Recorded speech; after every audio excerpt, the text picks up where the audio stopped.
Hi everyone, welcome or welcome back to my channel. My name's Lottie and today I'm talking you through my July reading stats and wrap up.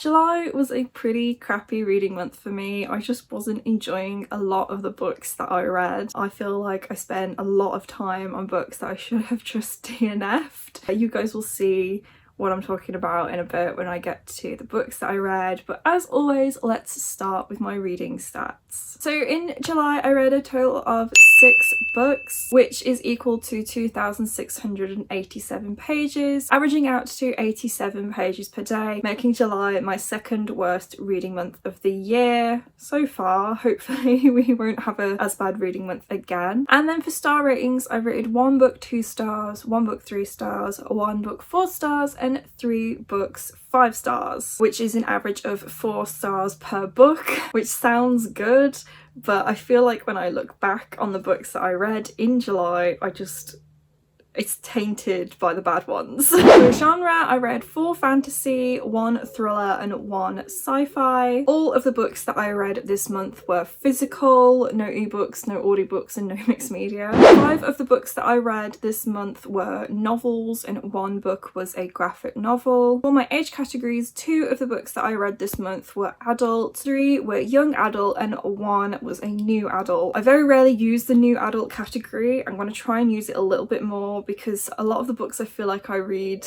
don't necessarily fit into young adult, they're a bit more new adult. And then finally, in terms of my TBR, 1 of the books that I read this month I borrowed from the library. 3 of the books that I read this month I have hauled in 2022. 1 of the books I hauled previously, and 1 of the books this month was a reread. So that's done, that's out of the way, but let's get on with the books that I read in July. So the first book that I read and finished in July was The Death of Mrs. Westaway by Ruth, Ware, which was the library book, and I rated this one 3 stars, but it's kind of more of like a 2.5. I just really did not get on with this at all. I'm kind of glad that it's just, I don't have to think about it anymore, and it's really tainted how I feel about thrillers. I definitely am going to try thrillers again in the future, but I just don't think this was a good one for me to really start with. So in The Death of Mrs. Westaway, this woman gets a mysterious letter saying that she's inherited a lot of money, an old house from a dead grandmother, but her grandparents are already dead, so she goes to find out and maybe get a little bit of cash because she is really poor, and there's like a whole mystery surrounding it and everything.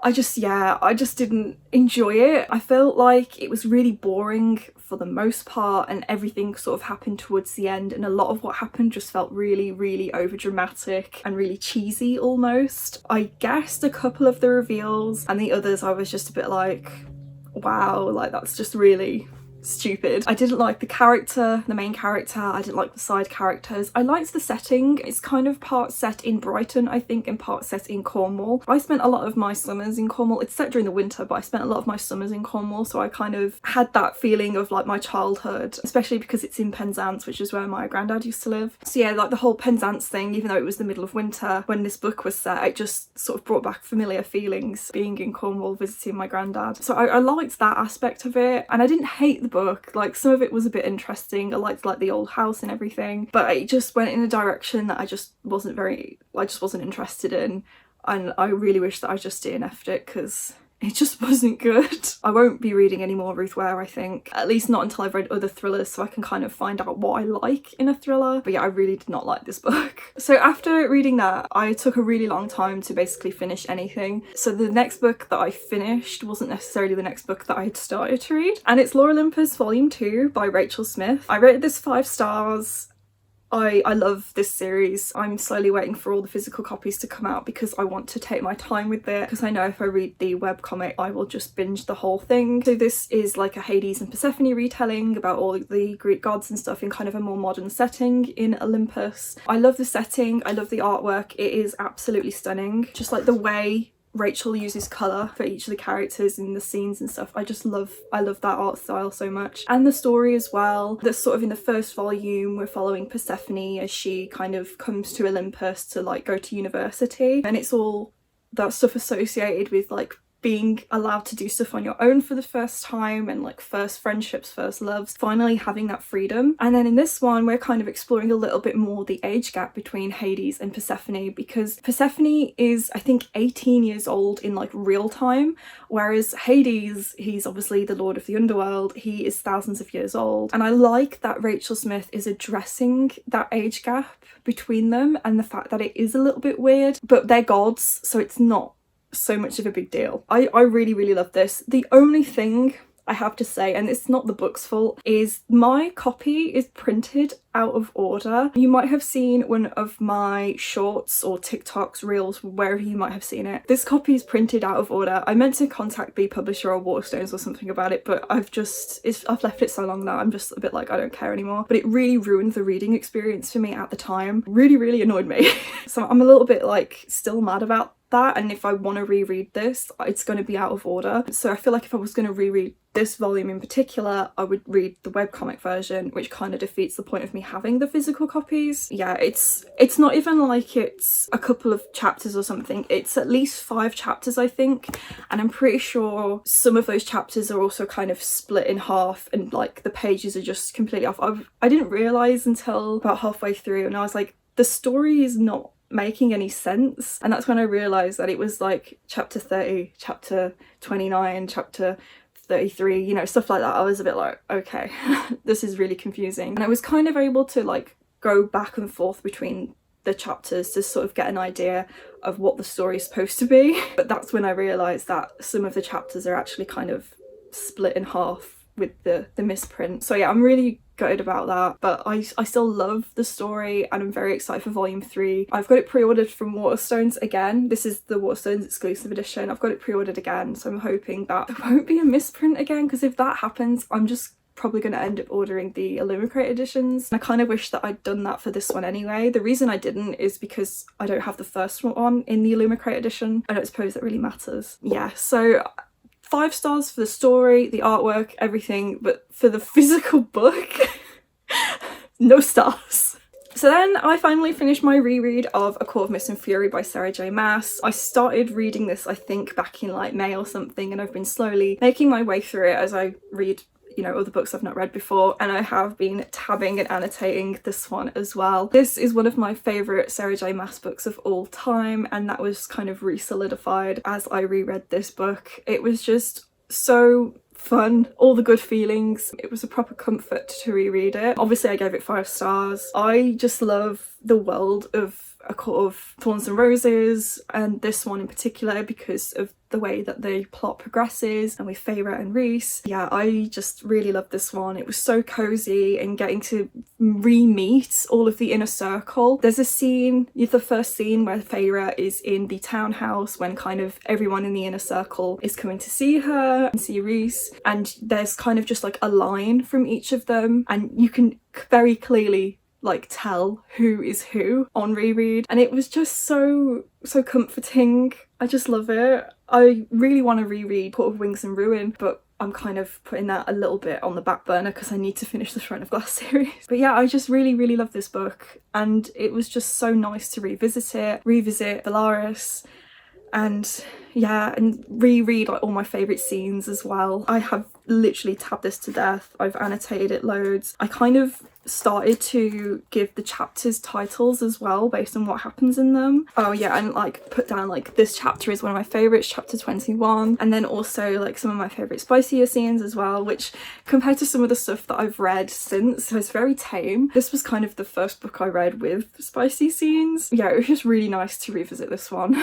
And then the book that made me hate reading this month was This Wicked Fate by Kalynn Bayron, which I gave 2 stars. This was one of my most anticipated reads of the year after I read This Poison Heart earlier this year, which I gave 5 stars. This is the follow-up in the duology, and I hated it. It just took me so long to finish. It was really boring, and it's so short as well. I thought this was going to be such a quick read because it's only about 300 pages, and it took me so long to read. It was just not it. This is the follow-up to This Poison Heart, and in that one I've got this girl Bri who has these like plant magic powers, and she is adopted. She gets like a letter to say she's inherited a house kind of similar to the death of Mrs. Westaway.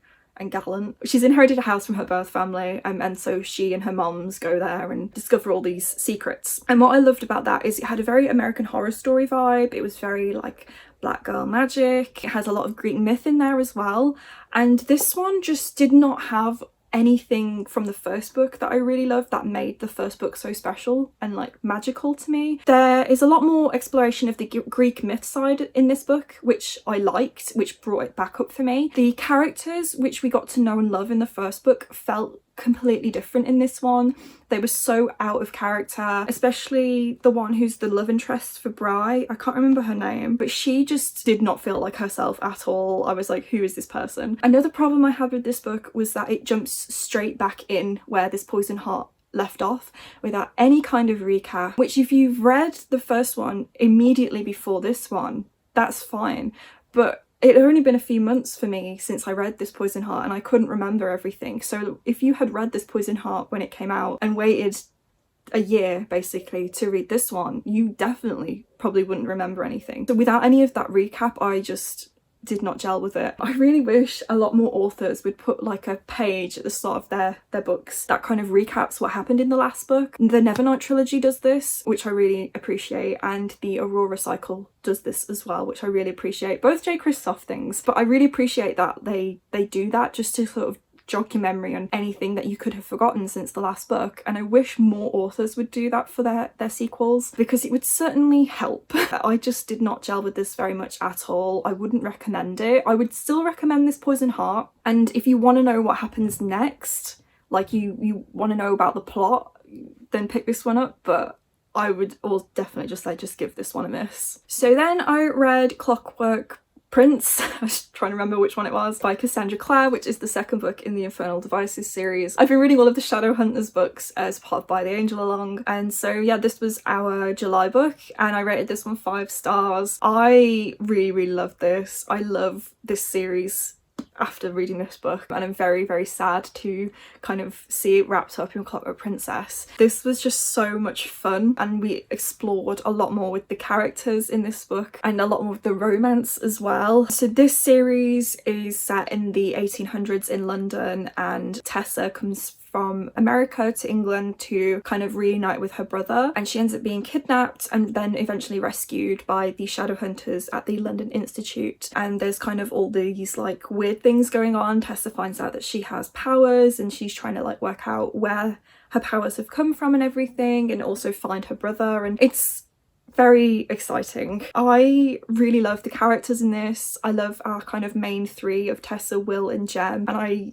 would be happy with whoever Tessa ends up with at the very end of the next book. I just really loved the world in this. I wasn't expecting to love historical fantasy quite so much. I'm definitely going to be reaching more for kind of like a steampunky Victorian type historical fantasy in the future. This has really delightfully surprised me. So yeah, 5 stars. I loved this one so much. I really recommend this series. If you've never read any of the Shadowhunters books, I would say to start from the very beginning with City of Bones. But if you're not that bothered about the like overarching universe of it all, I would definitely say pick this trilogy up first. And then the last book that I read in July was Checkmate by Malorie Blackman, which is the 3rd book in the Noughts and Crosses series, and I am so mad at myself for leaving this so long to carry on, because I love this series. It's so good. So I rated this one 4 stars. The reason for that is that it kind of falls flat on the writing style for me. Malorie Blackman has a very,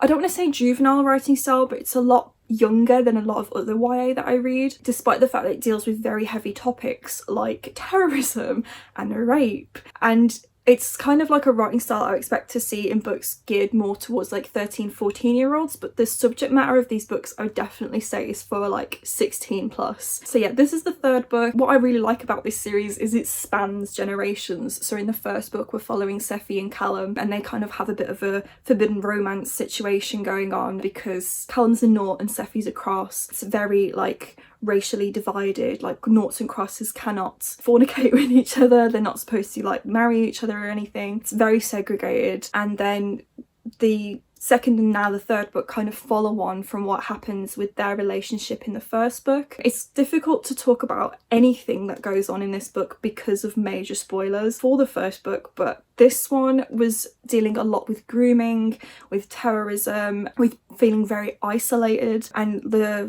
what happens as a result of feeling really isolated as a teenager and like being a vulnerable person. I love the subject matter of this because although it's like a sci-fi dystopian series where crosses are the privileged elite and noughts are like nothing, they are nothing in society basically. It's like a sci-fi dystopian in that way, but it's very real.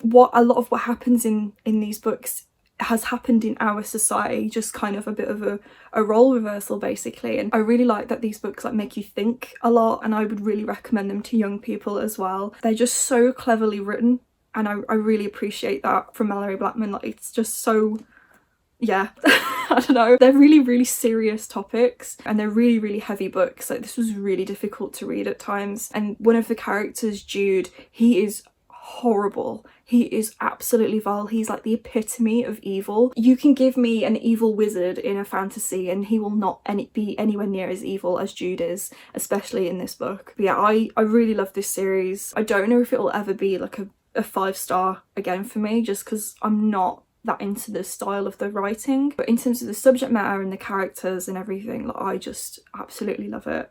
So these are 5 of the 6 books that I read in July. Let me know in the comments if you've read any of these books before and which one was your favourite if you have. It was a weird month in July because I read a lot of stuff I did enjoy, but the 2 books that I just didn't get on with really put a sour taste in my mouth for the whole month and made me feel really, really slumpy. So yeah.